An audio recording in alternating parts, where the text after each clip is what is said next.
The MBTA's Green Line, the first subway in America and the second most ridden light rail in the country, with 4 branches to the south all funneling into downtown Boston.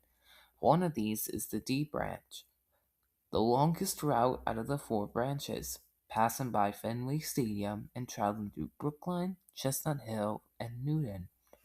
The line was originally a commuter rail line built in segments around the mid-1800s, built by the Boston and Albany Railroad.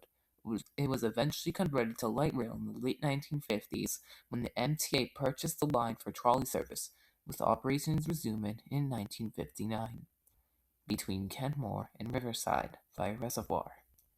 The line did its job, with only minor accidents, and changed owners once the MBTA took over all trolley service in August 1964, and rebranded the remaining trolley lines as the Green Line, with the line to Riverside being labeled as the D branch. For nearly 50 years, as the line transitioned from a trolley route to light rail, the tree-covered grade-separated D branch was calm, until one day something would rumble the line. It's May 28th, 2008, the evening rush hour.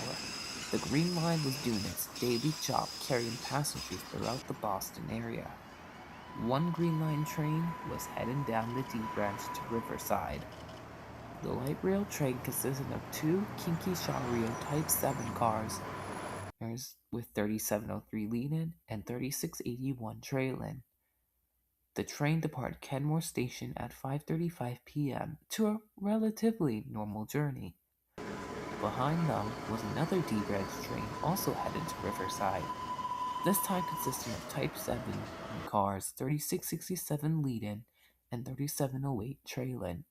The Type 7 cars were built between 1986 and 1988, with 100 cars in total. An additional 20 cars were built later on in 1997 to meet increase in travel demands, with cars 3667 and 3681 part of the original order, while 3703 and 3708 being part of the second order. The train departed Kenmore Station a few minutes after the previous train. Driving 3667 was 24-year-old Therese Edmonds. Both trains traveled along the line at a regular speed, following all the signals from Kenmore to Elliott.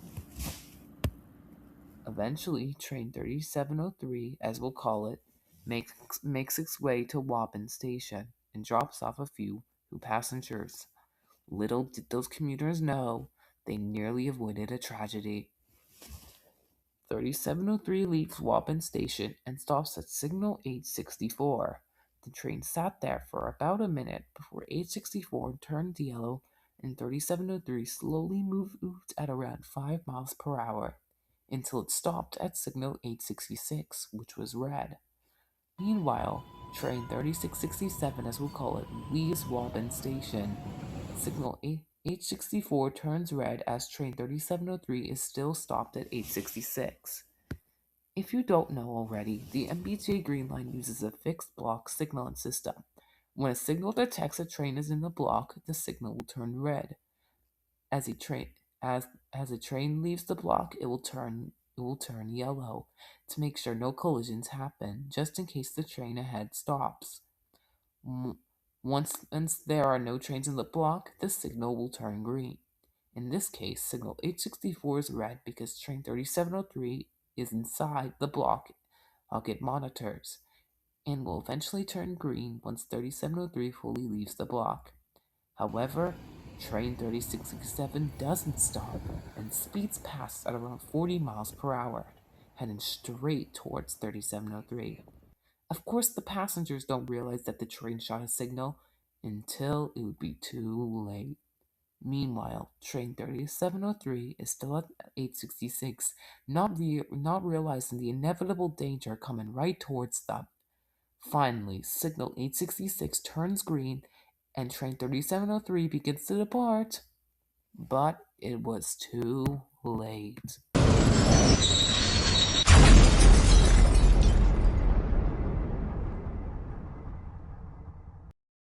Thank you. First this morning, developing news on a fatal train collision right outside Boston.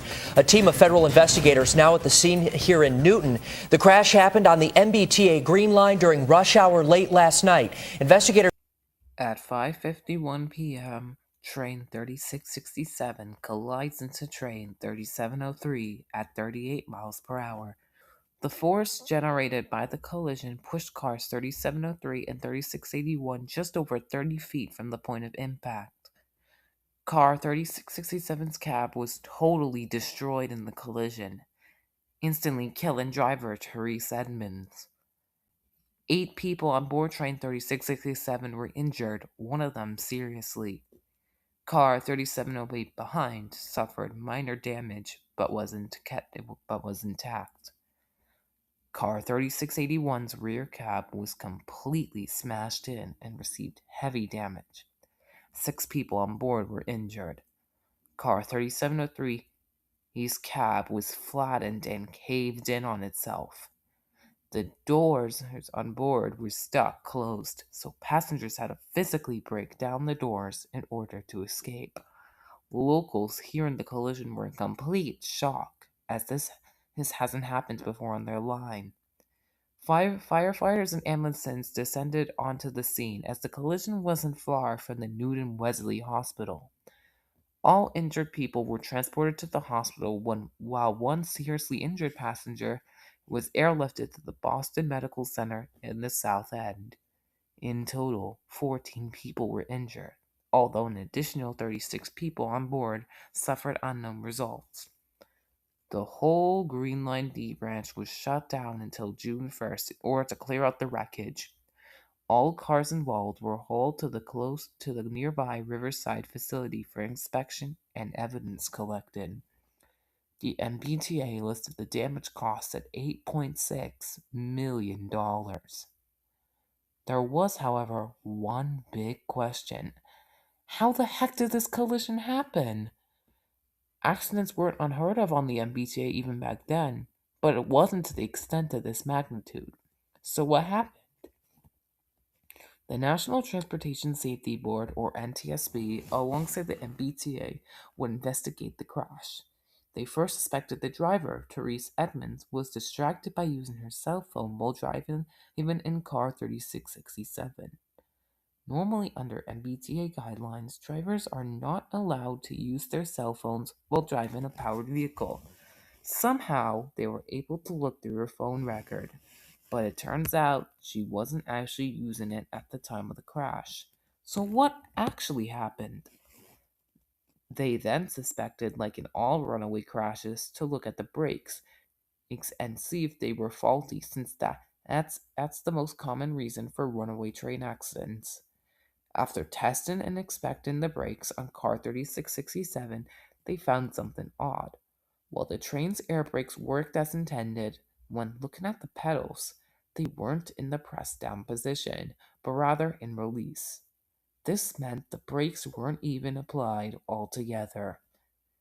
The NTSB decided to look further into Therese Edmonds' history and medical records, and what they found explained everything.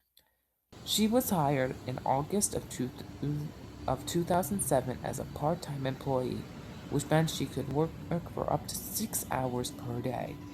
However, she had a secret condition. When she would come home to her house, she would often doze off and fall asleep. Keep in mind some of her shifts ended around 10:30 p.m., a time when many people would go to bed. As it turns out, she had an undiagnosed sleeping disorder. This would cause her to sometimes doze off, occasionally randomly. Because her condition was undiagnosed and somewhat unknown, it wasn't detected, probably when she went through her medical evaluation. But why didn't she mention this issue? It's more than likely that either she didn't want to get herself fired, or Therese Edmonds didn't even know altogether, or even the severity of it. Surprisingly, though, this wasn't the only factor in the crash. Remember how I said the MBTA signals use a block-type signaling system, where if there was something in the block, the signal garden would turn red? Well, as it turns out, there wasn't anything in the block that signal 866 was telling train 3703 to stop for. The signal was acting faulty.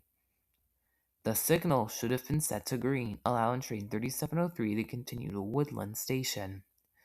This would have allowed the driver of 3703 to be able to see train 3667 and potentially act accordingly to prevent maximum injuries. Also, having trains back to back without even separation was also a potential factor, though not brought up in investigations. The NTSB would release their final report on July 14, 2009, at 46 pages long. The three main causes of the wreck being the driver's undiagnosed sleeping condition, not telling anyone about it, and the signal 866 for delaying train 3703's departure.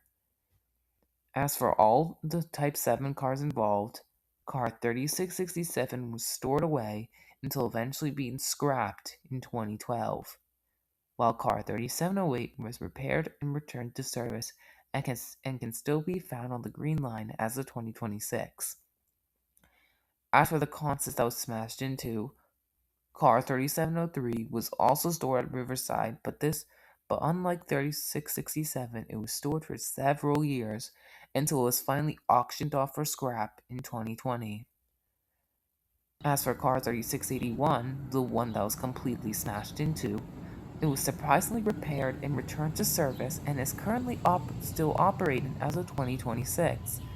Though both 3681 and 3708 eventually had their LCD destination signs replaced with LED screens. All Type 7 Green Line cars are expected to be retired sometime in the 2030s, being replaced by the all-new Type 10 and LRBs made by ICAF. It's been over 18 years since the collision, and despite the tragedy, the two cars, especially 3681, are still in service even after being completely smashed in.